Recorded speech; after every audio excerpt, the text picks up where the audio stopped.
En esta mañana, como voy a tener la oportunidad de introducir a través de diferentes preguntas, quisiera que vayamos inmediatamente a nuestro texto, y lo que yo quiero hacer es que podamos entenderlo, que trabajemos juntos en entender este texto a través de hacer 3 preguntas clave que nos van a ayudar a entenderlo. Y esas 3 preguntas nos van a dar también nuestros 3 puntos del bosquejo de esta mañana. La primera pregunta que le vamos a hacer a nuestro texto es: ¿cuál es la pregunta implícita que está respondiendo esta esposa? ¿Cuál es la pregunta implícita? Porque ella está dando en este texto una respuesta. Y si tú respondes algo es porque hay una pregunta que se está haciendo. Aunque no esté escrita, aunque no se sepa cuál es, uno puede tratar de entenderla al ver el tipo de respuesta que ella está dando. Así que lo primero en lo que vamos a meditar en esta mañana es: ¿cuál es la pregunta implícita que responde la esposa? En segundo lugar, la segunda pregunta que nos vamos a hacer es: ¿a quién se dirige esta respuesta de la esposa? Si ella está respondiendo, la pregunta es ¿a quién? ¿Quiénes le están haciendo una pregunta implícita? Y el entender a quiénes quizá puede traer una gran claridad a nuestra mente en esta mañana sobre la importancia que tiene este pasaje. Pero en tercer lugar y último, vamos a mirar obviamente qué es lo que responde la esposa. Porque este pasaje, que contiene 2 versículos, es una respuesta en sí misma. Y vamos a tener que analizar cuál es su respuesta. Pero yo espero que ustedes puedan ver, hermanos amados, que para poder entender la respuesta es necesario preguntar cuál es la pregunta y a quién le está respondiendo esta pregunta, y entonces vamos a entender con mayor claridad lo que ella da como una respuesta. Así que quisiera que me acompañen en primer lugar en esta mañana. ¿Cuál es la pregunta implícita que está respondiendo la esposa? Hermanos, si nosotros prestamos mucha atención a nuestro pasaje, la respuesta que da la esposa y la forma en la que ella responde este pasaje nos permite reconstruir una pregunta implícita que es la que ocasiona el comentario que ella hace. Ahora, yo quiero que ustedes caminen conmigo y que imaginen conmigo la escena. Acabamos de ver, y lo lindo de predicar de manera expositiva es que tiene que estar fresco en nuestra mente qué es lo que acabamos de ver. Vimos a una mujer llena de amor, suspirando en el aire y diciendo: «Oh, que me besara con los besos de su boca». Y luego respondiendo en voz alta: «Porque su amor es mejor que el vino, es mejor que los placeres que esta vida pueden ofrecer». Pero luego ella recuerda el aroma de su amado, y hablamos de eso también. Pero después ella entonces hace una petición que nosotros vimos la semana pasada: «Atráeme a ti». Y el esposo, como vimos, el rey, responde esa petición y dice que el rey la introduce en su cámara secreta, en el cuarto de intimidad. Y nosotros vimos que el resultado de eso fue: gocémonos y alegrémonos por lo que el rey ha hecho.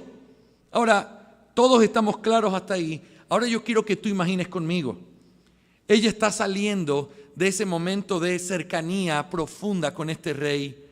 Quizás hay una sonrisa en su rostro saliendo de esta habitación del rey. Y mientras sonríe, está invitando a las doncellas que están con ella a que puedan gozarse con la dicha que ella está viviendo. Sin embargo, de pronto se comienza a escuchar una murmuración con respecto a la esposa. ¿En qué consiste esta posible murmuración? La murmuración es algo como esto: no entendemos por qué el rey te ha amado de esta manera. ¿Por qué te ha introducido en su habitación si tú no eres nada? ¿Qué hiciste o qué tienes para merecer estos favores tan especiales? Y escuchen lo que voy a decir, porque esto es parte de la respuesta que ella da. ¿Acaso no has visto el color de tu piel? Tú no te mereces los besos de su boca. El comentarista antiguo Matthew Poole nos dice que este pasaje presenta una objeción, y él lo dice de esta manera: Es como si estas mujeres hubieran preguntado: ¿quién eres tú para que tengas o pretendas tener un esposo de tal realeza y tales honores y favores? ¿Quién eres tú? ¿Por cómo así tú crees que te lo mereces? ¿Qué hiciste para ganarte esto? Así que esa pregunta y el escenario que estamos imaginando nos permite entender el tipo de respuesta que ella da. Sí, yo soy morena. Yo soy morena. Pero soy codiciable. Y es como si ella dijera: no entiendo tampoco por qué el rey me ama. Y yo reconozco lo que soy y reconozco que no tengo nada de qué jactarme. Y vamos a notar en nuestro análisis cómo la respuesta que ella da presenta el argumento en contra del cuestionamiento que se está haciendo. Así que nosotros nos encontramos en este pasaje a un cuestionamiento, al juicio que algunos hacen, que consideraban que ella no era digna de recibir lo que estaba recibiendo, ni de ser amada de la forma en la que estaba siendo amada. Y es importante saber que no necesariamente aquí hay una animosidad externa o una agresión por parte de estas doncellas. Sin embargo, la respuesta que da la esposa saca a la luz la idea de que esto estaba en el corazón de ellas. Y antes de poder ir a nuestro segundo punto, que también es introductorio, yo quiero que pienses conmigo: ¿has sentido alguna vez la molestia de ver que alguien reciba algo que tú crees que no lo merece? ¿Te has sentido alguna vez en esa posición? Detestar que a alguien le vaya bien o que alguien tenga algo porque tú crees él o ella no se lo merecen. Ese tipo de comportamiento fluye de lo más profundo de nuestro corazón y es algo tan natural en nuestra pecaminosidad que es algo que tiene que ser esta mañana revelado, descubierto y desnudo delante de nuestros ojos.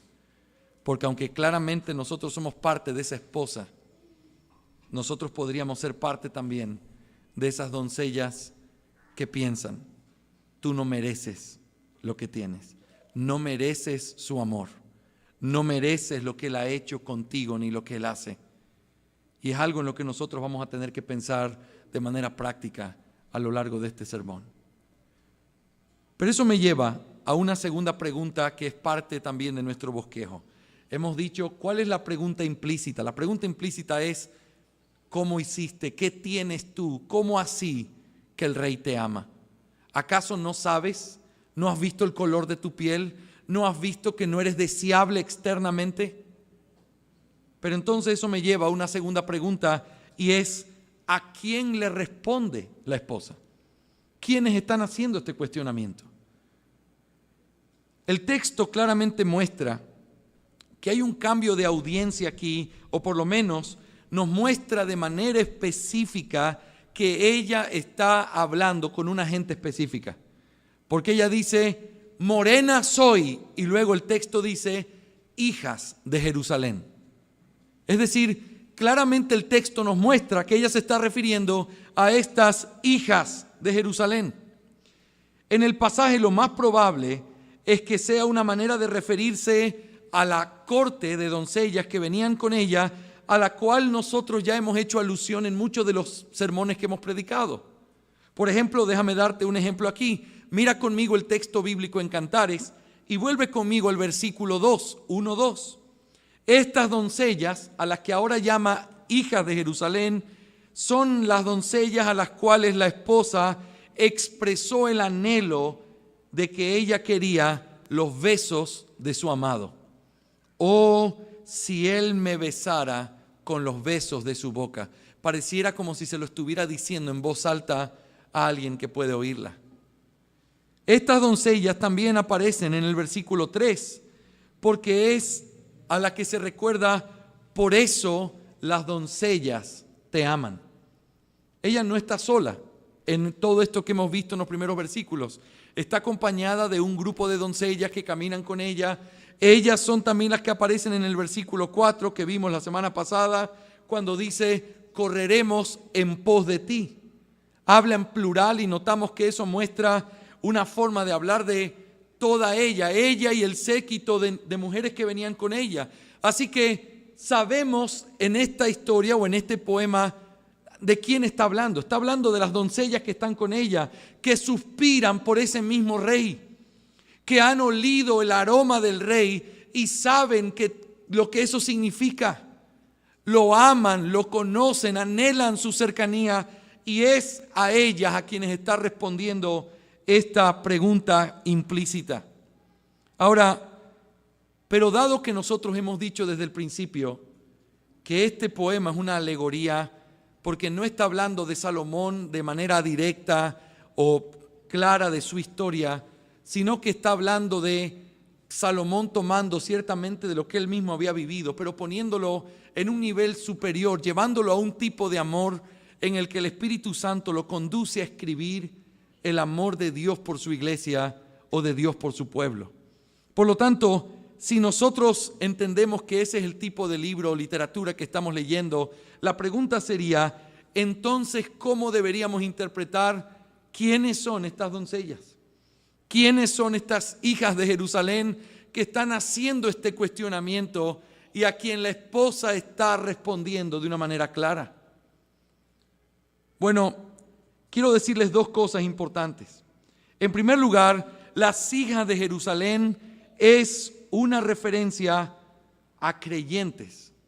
Y eso lo sabemos porque la expresión Jerusalén es una referencia a la ciudad santa, la cual es una sombra de la iglesia de Dios. Y nosotros podemos ver esto con mucha claridad, sin perder nuestro pasaje. Acompáñame, por favor, a Gálatas capítulo 4, versículo 26. Nosotros hemos leído este texto en otras ocasiones, pero es bien importante. Gálatas 4, 26. Dice la palabra del Señor, el apóstol Pablo exhortando a los Gálatas: pero la Jerusalén de arriba es libre. Esta es nuestra madre. ¿Se acuerdan ustedes el contraste que hace Pablo ahí entre la Jerusalén de arriba y la de abajo? La de abajo está hablando de los judíos en la carne, esos judíos que estaban mandando a circuncidar, esos judíos que algunos ni siquiera creían en Cristo, pero luego habla de esa Jerusalén de arriba, hablando de los creyentes, hablando del pueblo de Dios. Ustedes no pertenecen a esta Jerusalén de abajo, sino a aquella que es de arriba. Por lo tanto, Jerusalén es siempre la señal o la muestra del pueblo de Dios, de esa ciudad donde Dios ha decidido habitar, que era solo una sombra, esa ciudad física de lo que hoy nosotros somos, en un sentido completo, en ese cumplimiento de lo que eso era una sombra. La ciudad de Jerusalén, en el sentido bíblico, como aplicación, somos los creyentes. Pero también mira lo que dice Hebreos capítulo 12, versículo 22. Todos estos son textos que conocemos, pero son textos importantes que nos vuelven a reafirmar esta verdad. Hebreos 12, 22. Dice la palabra del Señor: vosotros, en cambio, os habéis acercado al monte Sión y a la ciudad del Dios vivo, la Jerusalén celestial, y a miriadas de ángeles. Según este pasaje, el autor de Hebreos está diciendo que nosotros nos hemos acercado al monte Sión. Evidentemente no está hablando de un acercamiento físico, porque nosotros no hemos ido físicamente hacia Jerusalén o hacia el monte Sión, pero dice que nos hemos acercado en un sentido espiritual. ¿Y qué es lo que eso implica? Que nosotros hemos sido llevados a ese lugar santísimo, pero luego añade a la Jerusalén celestial. Por lo tanto, hemos sido acercados a esa ciudad, hemos sido llevados a esa ciudad, somos esa ciudad. Cuando la Biblia se refiere a Jerusalén en esas promesas futuras de gloria, de ser el centro del mundo, se está refiriendo no a la ciudad física que amamos y que tiene tantas memorias y recuerdos importantes, pero no es una referencia a esa ciudad como si el cumplimiento de lo que Dios ha prometido depende de que esa ciudad sobreviva o no. La Jerusalén celestial es la iglesia, el pueblo de Dios, que es donde Dios habita. Eso es lo que hacía que Jerusalén sea tan importante en el Antiguo Testamento. Era la ciudad del gran rey, donde habitaba el gran rey. Pero miren un último texto que nos ayuda a afirmar esto que estamos diciendo. Apocalipsis capítulo 21, versículo 2. Apocalipsis 21, 2. Y vi la ciudad santa, la nueva Jerusalén, que descendía del cielo de Dios, preparada como una novia ataviada para su esposo. Una vez más volvemos a recordar las palabras proféticas. Hermanos, el libro de Apocalipsis es un libro apocalíptico que tiene símbolos. Y esos símbolos implican que lo que se ve es algo que tiene un significado en el mundo real que es diferente a lo que se ve. Como recordando Apocalipsis 20, y vi que ataba a la serpiente antigua. Y luego dice, el cual es el diablo. Es decir, lo que se ve en ese cuadro es diferente a lo que es en la realidad. Esto proyecta o está hablando de algo que es diferente en esta realidad. Cuando dice Juan que vio a una ciudad que venía del cielo, le da diferentes connotaciones que son evidentes que no está hablando de una ciudad física. Dice que esa ciudad viene ataviada como una novia para su marido. Ese pasaje no puede ser más cercano a lo que estamos estudiando. Ese pasaje habla de Jerusalén como la iglesia, como aquella ciudad santa donde Dios habita y habitará. Por lo tanto, esa ciudad aquí es la iglesia acá. Por lo tanto, ese entendimiento nos lleva a tener que afirmar que cuando aquí dice hijas de Jerusalén y está hablando a las hijas de Jerusalén en este poema que estamos estudiando, tiene que ser una referencia a creyentes. Sin embargo, hay una segunda cosa importante que podemos decir aquí. No es simplemente creyentes, sino que, y voy a citar algunos comentaristas que nos ayudan aquí, por ejemplo, Matthew Poole dice, es una referencia a creyentes, especialmente jóvenes conversos y cristianos débiles, que se sobresaltaban y ofendían al contemplar la negrura de esta mujer. Si son creyentes, estas hijas de Jerusalén, si son creyentes a lo que se está refiriendo esta frase, son creyentes en una debilidad y son creyentes no en la madurez que deben tener. Por eso hay un cuestionamiento. Y vuelvo a repetir, aunque no sea un cuestionamiento violento, fue un cuestionamiento suficiente para que esta mujer tenga que responder, sí, soy morena. Como diciendo, no es algo de lo que yo ignoro, es lo que yo sé. De la misma manera, nosotros encontramos aquí a hombres como el comentarista John Gill diciendo, parece que eran jóvenes conversas y que tal vez incluso no eran miembros de la iglesia visible todavía.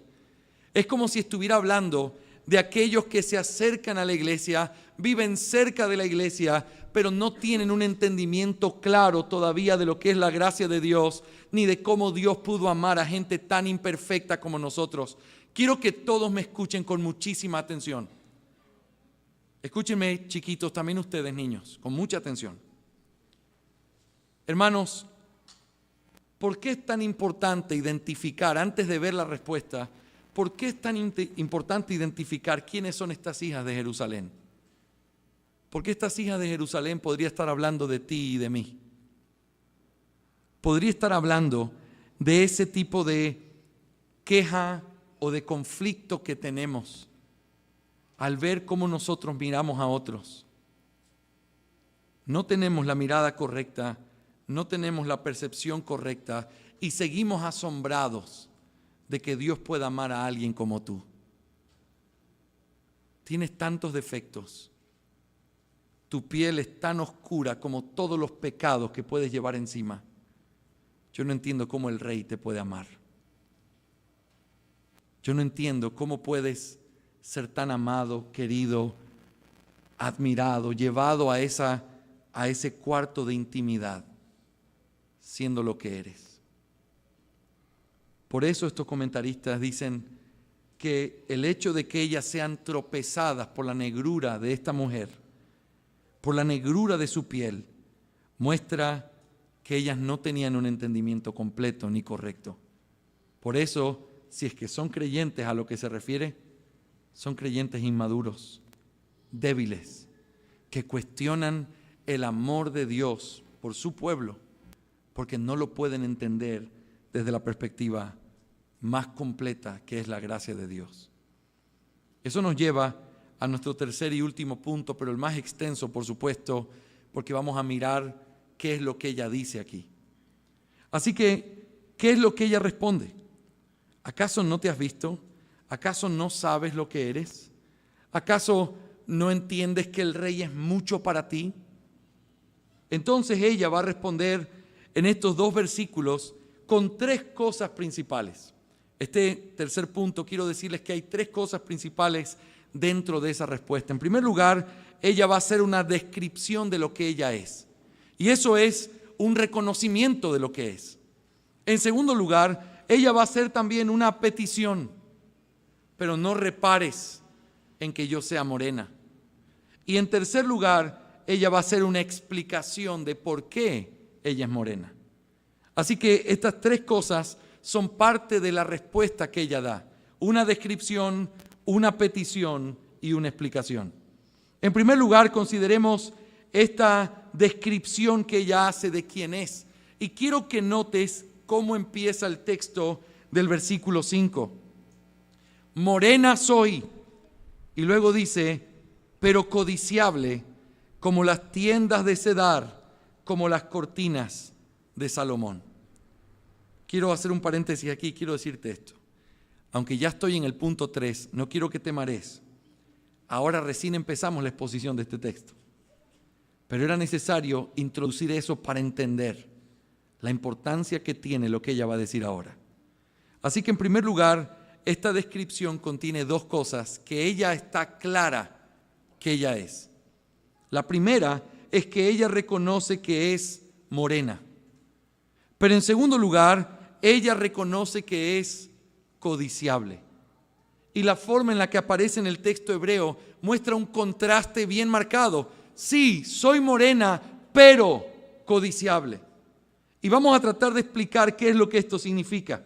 En primer lugar, entonces, les ruego que me acompañen a considerar esta expresión, soy morena.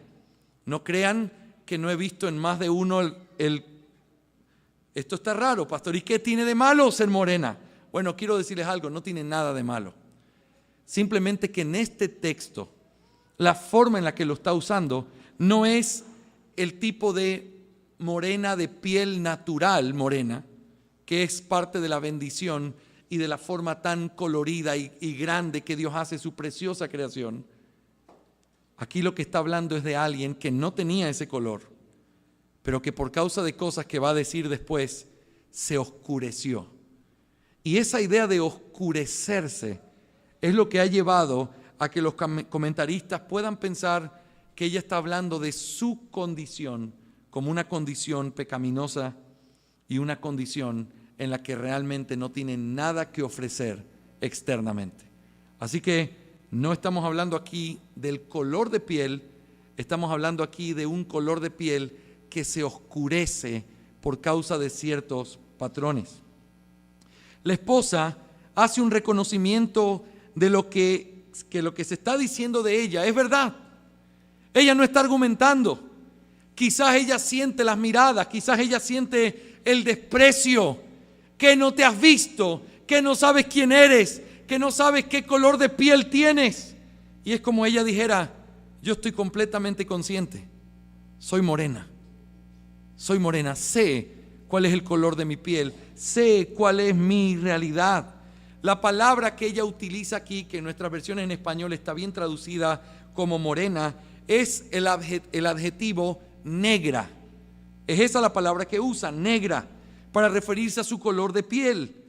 Pero un comentarista del texto dice, se llama a sí misma negra, aunque no es tan oscura o inmutablemente negra como era la piel de un etíope. Eso es algo bien común en la Biblia. Dice, ¿puede el etíope cambiar el color de su piel? Está hablando de alguien que vive en África y que es color negro, su piel natural. ¿Puede cambiar su color de piel?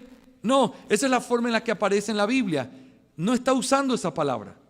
No está hablando de alguien que nació así. Está hablando de alguien, dice el comentarista, tiene la idea general de una piel que se ha oscurecido. Oscurecido. Significa una negrura que comienza a ser más profunda.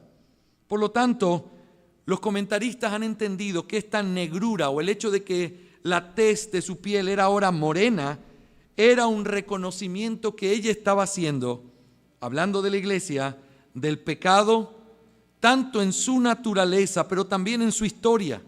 Pero no solo de eso, sino también una forma de expresar el sufrimiento y el poco atractivo que esa mujer tiene, la iglesia, delante del mundo.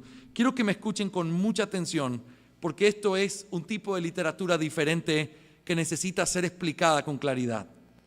En primer lugar, consideremos esta negrura pensando en el pecado de esta mujer como una realidad presente en la vida de la iglesia.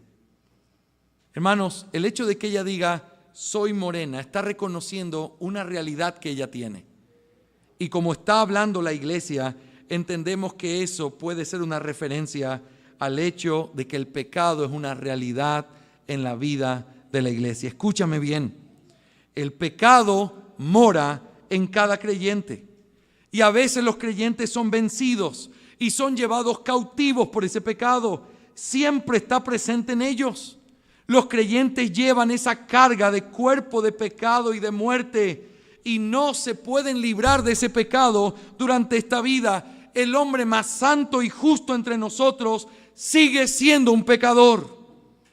Todos hemos sido perturbados y contaminados por el pecado y por lo tanto en ese sentido se puede decir que la iglesia tiene la piel oscura, porque está compuesta de hombres y mujeres que en verdad tenemos que seguirnos asombrando por qué Dios nos ama, por qué nos quiso, por qué el Rey nos mete en su recámara, por qué nos ama y nos dice que somos hermosas, cuando en realidad al ver lo que somos, la única conclusión a la que podemos llegar es que realmente no tenemos nada de atractivo externamente hablando, sino que somos de una piel que se ha oscurecido por causa del pecado. Piénsalo conmigo. Aún las iglesias más santas sobre la tierra tienen deficiencias y tienen pecados. Aún los hombres más santos sobre la tierra tienen deficiencias y tienen pecados que cuando alguien que se acerca a la iglesia, vamos a decir, y escúchame bien, quizás sea alguien que viene a esta iglesia, o quizás sea alguien que va a muchas otras iglesias, que no es un creyente todavía, que no ha puesto su confianza en el Señor Jesús, pero que mira y escucha, Dios los ama, son el pueblo de Dios, pero mira cómo viven, hay pura gente imperfecta, mira cómo pecan, ese hermano no me saludó, ese hermano no me llamó, ese hermano no se preocupa por mí, y así dicen que el Rey los ama. Ustedes no tienen nada por qué ser amados. Y la respuesta que hacemos es, así es. Porque nuestra piel se ha oscurecido. Porque nosotros en nuestra condición real no somos más que gente con la piel oscurecida por causa de la realidad del pecado en el que vivimos. Cuando hay pecados graves y escandalosos como los que sucedieron la semana anterior en la vida de este predicador, a veces uno tiende a pensar que uno tiene que proteger el testimonio de Dios o de la iglesia, pero simplemente se nos vuelve a recordar, eso es lo que somos, eso es lo que eres, eso es lo que soy. Hemos sido oscurecidos y no tenemos ningún atractivo para que el Rey nos amara, porque tenemos pecado, vivimos en pecado, nos movemos en pecado y aún a veces nuestras mejores obras están manchadas de ese pecado. Sí, tienen razón, no tenemos razón para que el Rey nos ame, porque nuestra piel está oscurecida. Pero en segundo lugar, también podemos entender de esa piel oscurecida como el pecado como una realidad presente en la historia de la iglesia. Yo quiero que piensen en esto. Estoy hablando de cosas que tienen una línea todavía mayor. Piensen en esto. Hace unos días terminamos el módulo Historia de la Iglesia 2 con los estudiantes del seminario del Ecuador. Y cuando uno mira Historia de la Iglesia, tú te das cuenta de algunas cosas, pero una de ellas que es bien clara es: no existe ningún hombre perfecto. No hay nadie a quien tú puedas decir: esa doctrina es perfecta y me caso con eso hasta la muerte porque no tiene ningún error, porque de pronto te das cuenta que tiene contradicciones. A veces te das cuenta que al final de sus vidas hicieron cosas que son condenables. Yo les comentaba hace un momento, unos días atrás o ayer a José, le decía: hermano, me apena que por causa del pecado de este hombre, los seminarios que grabaron clases de él, los libros que se publicaron de él y todo lo que él hizo simplemente es quitado de la faz de la tierra como si nunca hubiera existido. ¿Sabes? Como si nunca hubiera existido, pero para el mundo existió y sigue siendo parte de esa mancha en nuestro ágape. ¿Cuántos hombres como él hubieron y van a seguir habiendo? ¿Cuántas más manchas en esta piel que simplemente tiene que volver a reconocer? Es que no solo nuestra vida hoy no es perfecta, nunca lo ha sido. La iglesia ha estado llena de personas con errores, pecados, mala doctrina, que lo único que nos vuelven a recordar es: pero ¿no se supone que este es el pueblo de Dios? ¿No se supone que este es el pueblo que vive en una intimidad con el Rey? ¿No se supone que el Rey te ama y te llama hermosa? Yo no te entiendo. Si lo único que veo son manchas, lo único que veo es un mantel blanco salpicado de gotas negras por todos lados. Así es como el mundo lo ve. Y la esposa responde: morena soy. Pero hay una tercera cosa que pudiéramos pensar también con respecto a esto, y es el sufrimiento, el dolor, el rechazo que el mundo le da a la iglesia es también una muestra de parte de esta oscuridad en su piel. ¿Qué tan importante es la iglesia para el mundo? No tiene ninguna importancia, salvo mientras nosotros caminemos en las locuras que ellos quieren caminar. Y entonces hay hombres tratando de hacer la iglesia relevante para su cultura, relevante para que estemos en los noticieros, que la gente hable de nosotros. El mundo solo va a hablar de la iglesia mientras la pueda utilizar, mientras pueda usar la audiencia para hablar de sus mentiras y las cosas que el mundo enseña y tiene en su corazón. Eso es lo único que podemos esperar. La otra realidad que tenemos es que la iglesia siempre va a vivir como si fuera una piel que ha sido marcada por el odio y el rechazo. Como hombres y mujeres miserables, como aquellos que no son nada delante de los hombres, porque así es como el mundo siempre ha visto a la iglesia, y cualquiera que quiera ser amigo del mundo se constituye un enemigo de Dios. Porque nosotros no estamos en la misma línea, porque nosotros no buscamos al mismo Rey, porque la intimidad que tenemos con Cristo hace que cualquier otra cosa sea nada en comparación. Hermanos, nosotros vivimos en una realidad en donde si tuviéramos que mirar el sufrimiento y la forma en la que el mundo nos ve y las persecuciones, diríamos: nuestra piel está oscurecida, no hay nada que ofrecer.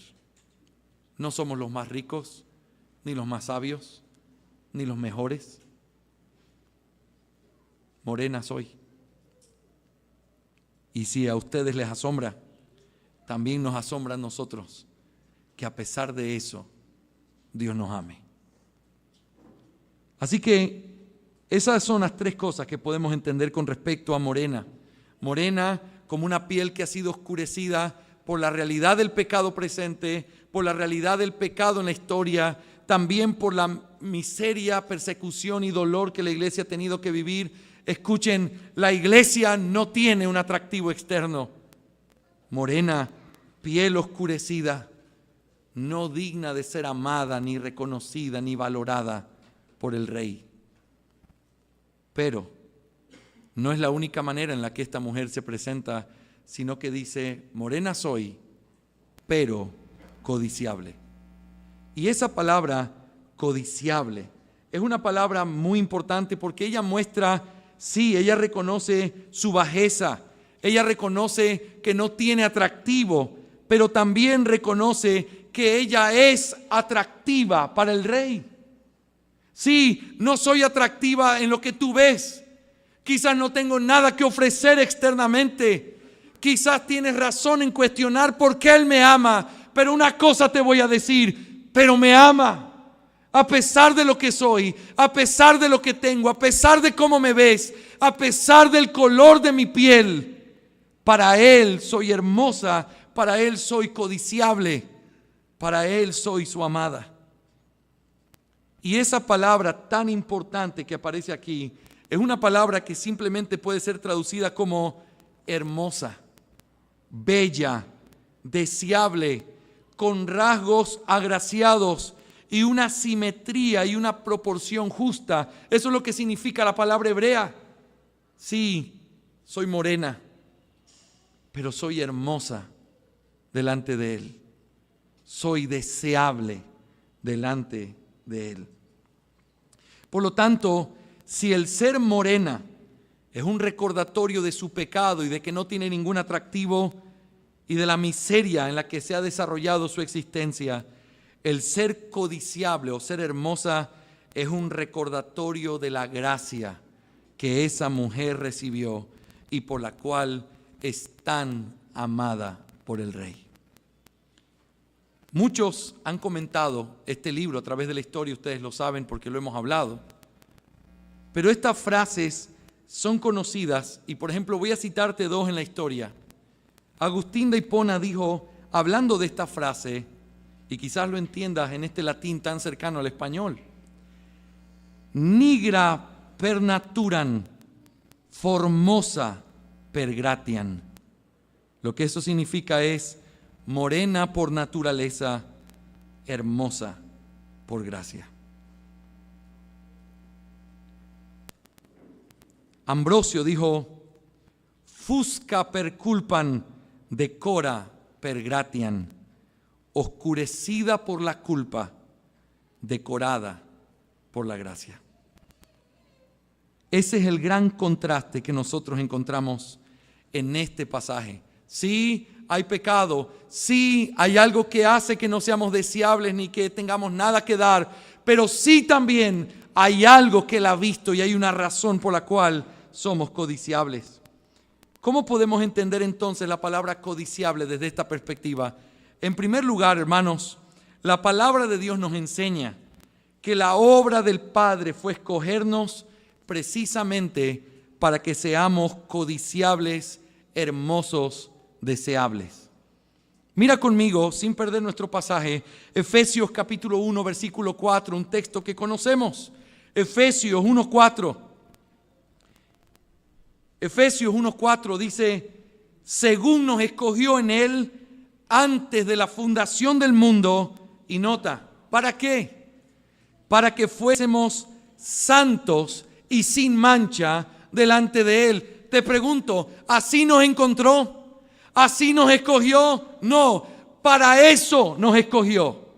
La forma en la que nos encontró, la forma en la que nos vio, es en esa desgracia de forma deplorable, oscurecida en nuestra piel, porque esa es la realidad de lo que somos. Esa es la realidad incomprensible para el mundo.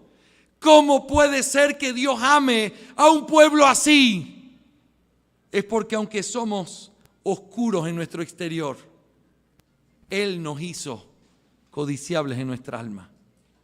Y lo hizo a través de escogernos el Padre antes de la fundación del mundo para que nosotros fuéramos codiciables, hermosos, deseables. Pero por supuesto tú sabes que ahí no termina, porque la salvación es una obra trinitaria. En segundo lugar, la palabra de Dios nos enseña también que la obra de Cristo fue entregarse por la iglesia. ¿Para qué?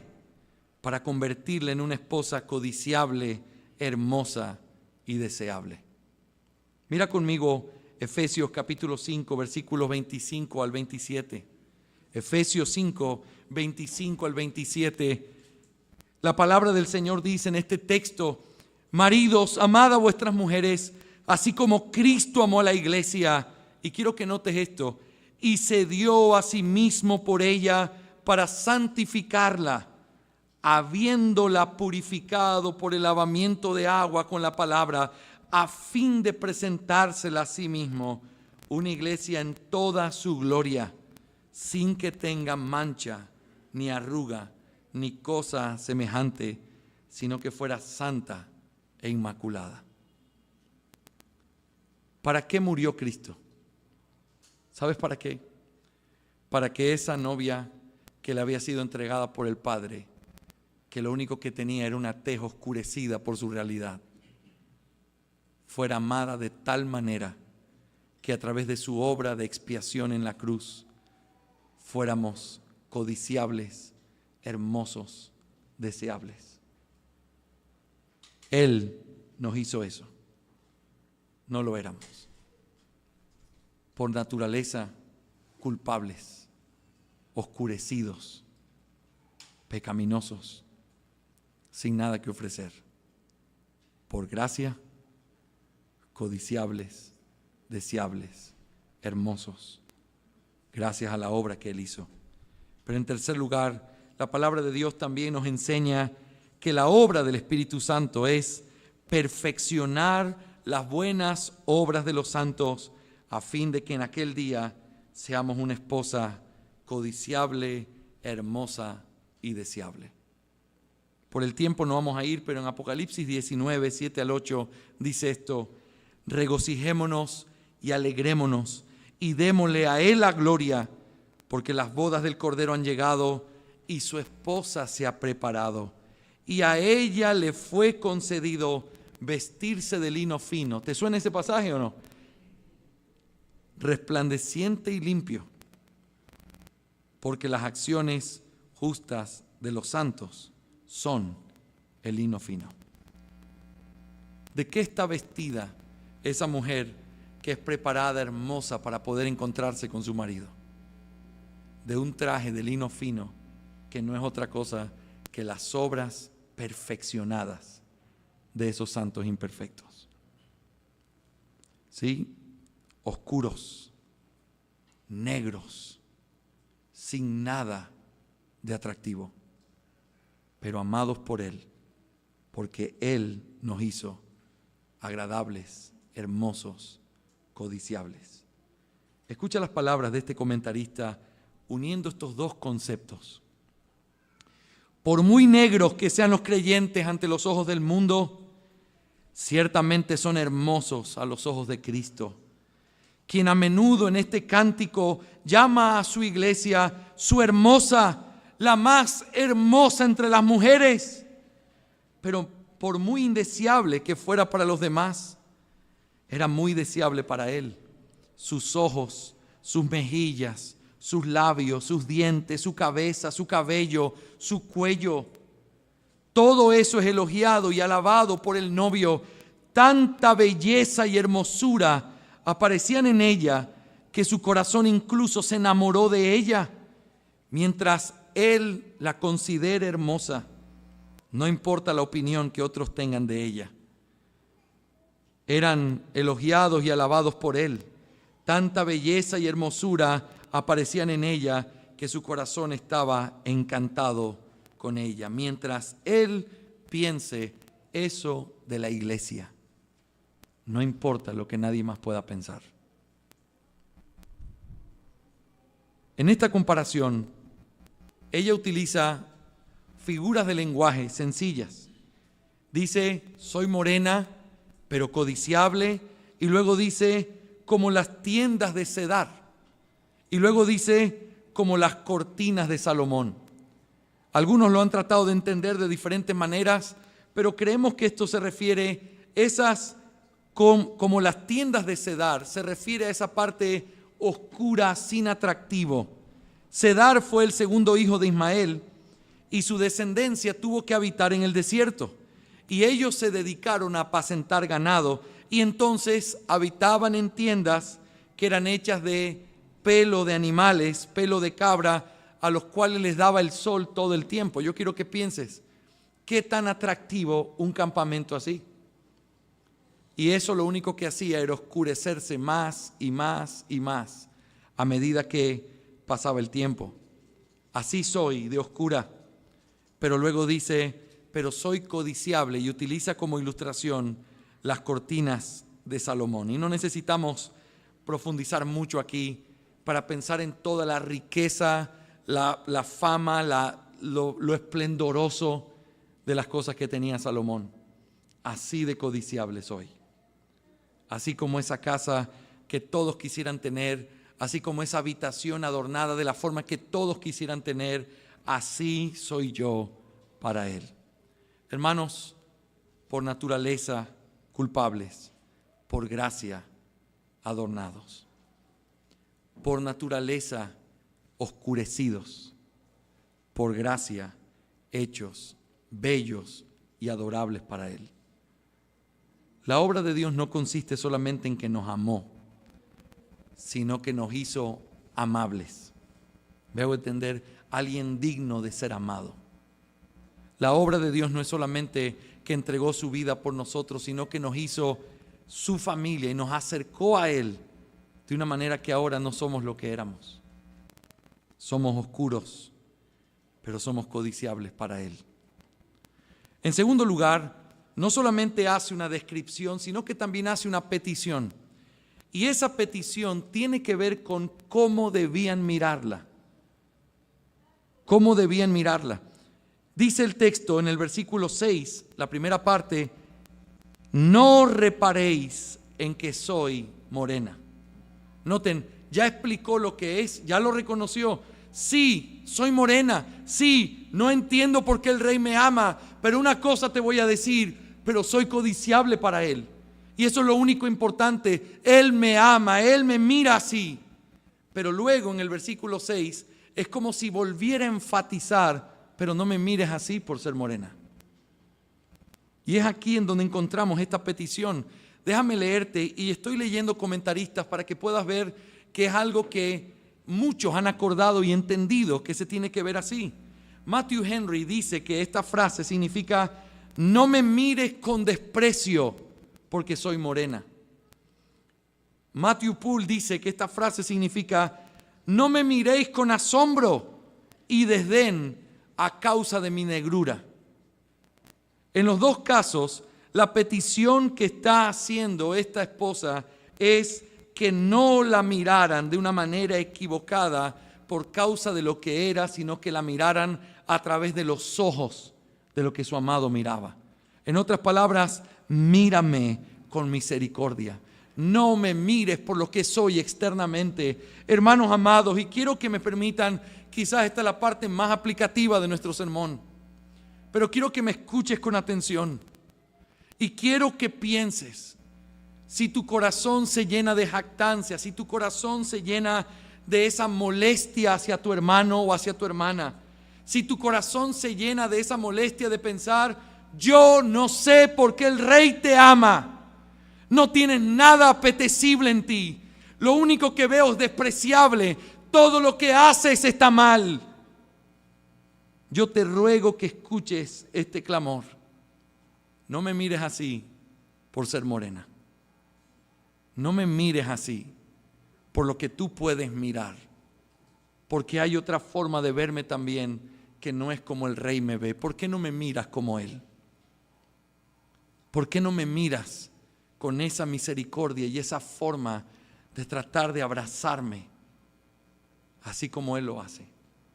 Porque yo soy bien consciente, soy morena, pero no me mires así por eso, ni me mires de una manera equivocada. Hermanos, esta historia nos recuerda a las palabras del profeta Abdías, que hace muchos meses estudiamos como iglesia, en la que el Señor pone un juicio sobre el pueblo de Edom. ¿Se acuerdan? Edom es el pueblo de Esaú, el hermano de Jacob. Y si ustedes recuerdan esos sermones hace muchos meses, la idea de por qué se estaba hablando así, por qué se lo juzgaba, era muy puntual, porque en el día de la desgracia de tu hermano, tú no tuviste misericordia de él. Tú te sumaste a sus enemigos. Tú te pusiste en la puerta y comenzaste a decir: ahí se va uno, ahí se escapa uno. Tú te pusiste ahí en el acantilado y comenzaste a matar a los que huían, porque tú viste que venía su enemigo y te hiciste a un lado y dejaste que pasara sin estorbarlo. Por lo tanto, tu juicio será grande por haber sido un mal hermano. Hermanos, es increíble cómo en la sabiduría de Dios muchos de estos comentaristas citan el mismo texto. Abdías versículo 12. No te alegres en el día de tu hermano, en el día de su exterminio. Qué exhortación tan importante para nosotros hoy, porque aunque estamos hablando de manera general sobre lo que la iglesia es y cómo la iglesia debería ser vista por el mundo, también eso nos tiene que recordar, porque tú y yo podríamos ser esas hijas de Jerusalén. Yo no sé por qué tanto amor para ti, si tú no eres lo que dicen, si tú no eres lo que piensas, si tú no eres lo que la gente cree. Lo importante es qué soy para Dios y cómo Dios me ve. Y por supuesto, esta no es una excusa para el pecado ni para vivir mal, pero es un llamado a la misericordia.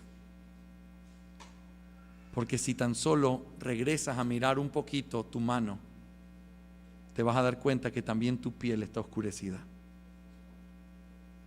que somos iguales, que estamos en una lucha donde necesitamos amarnos con misericordia,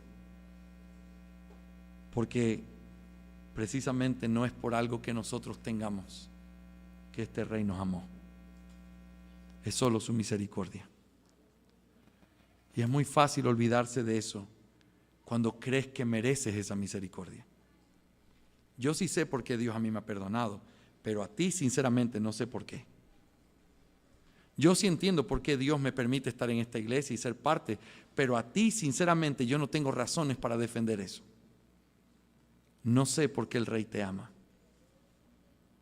No sé por qué te mete a su recámara. No sé por qué tiene esa intimidad contigo.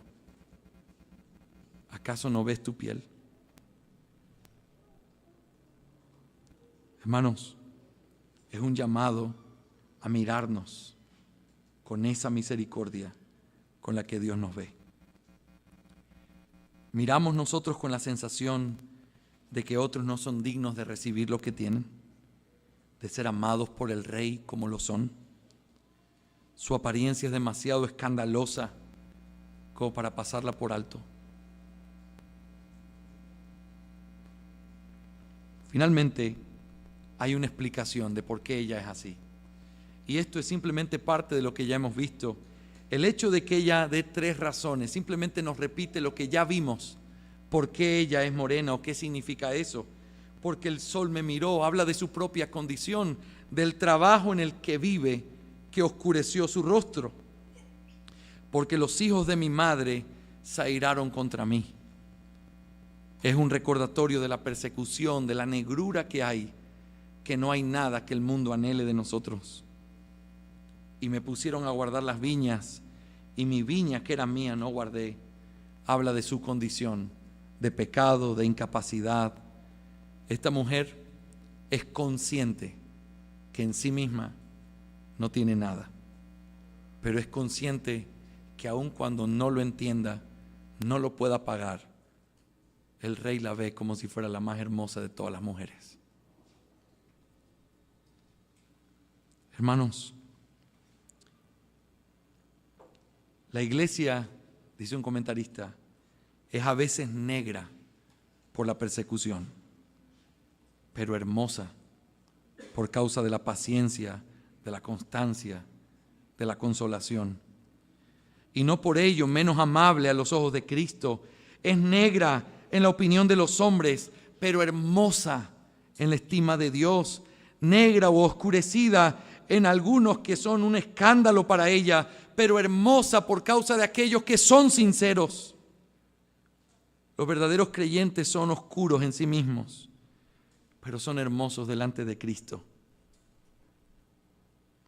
Pablo decía que cuando nosotros éramos débiles, entonces éramos fuertes. ¿Quién pudiera entender esta locura? ¿Quién podría entender por qué un rey tan glorioso como nuestro rey pudiera amarnos como nos ama? La respuesta no está en ti. La respuesta no está en algo que nosotros pudiéramos sentirnos agradecidos. La respuesta está en su gran misericordia. Mira a otros como el rey los ve. Y cuando otros te miren con ese desprecio, recuerda que la única opinión importante es la de ese rey. Que a pesar de lo que el mundo diga, a pesar de que a veces pareciera que perdemos la batalla, hay tanta injusticia ahí afuera, hay tanta corrupción, hay tanta gente viviendo mal que le va bien, que a veces nosotros llegamos a pensar, quizás nosotros estamos equivocados. Pero hermanos amados, Dios no miente. Y por eso lo que el mundo diga o lo que Él piense de nosotros no cambia lo que el Rey piensa de nosotros.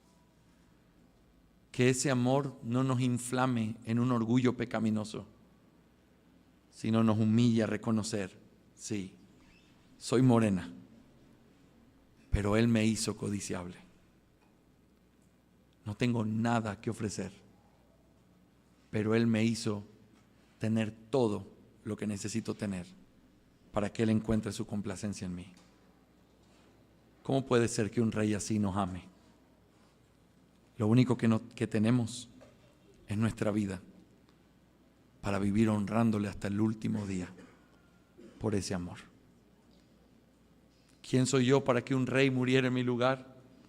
Nada. ¿Quién soy yo para que Él me amara? Nada. ¿Qué tengo yo o qué hice o qué vio?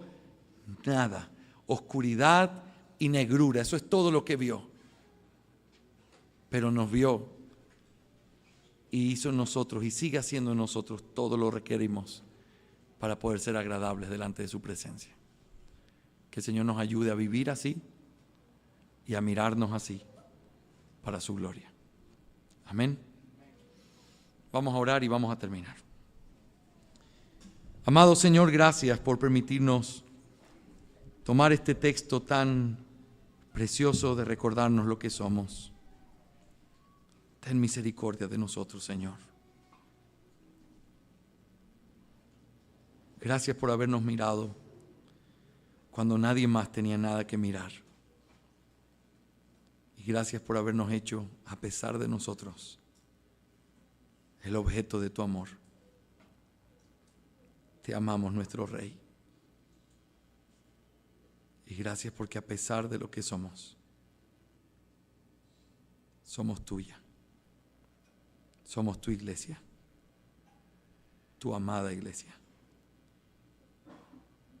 En el nombre de Cristo Jesús. Amén y amén.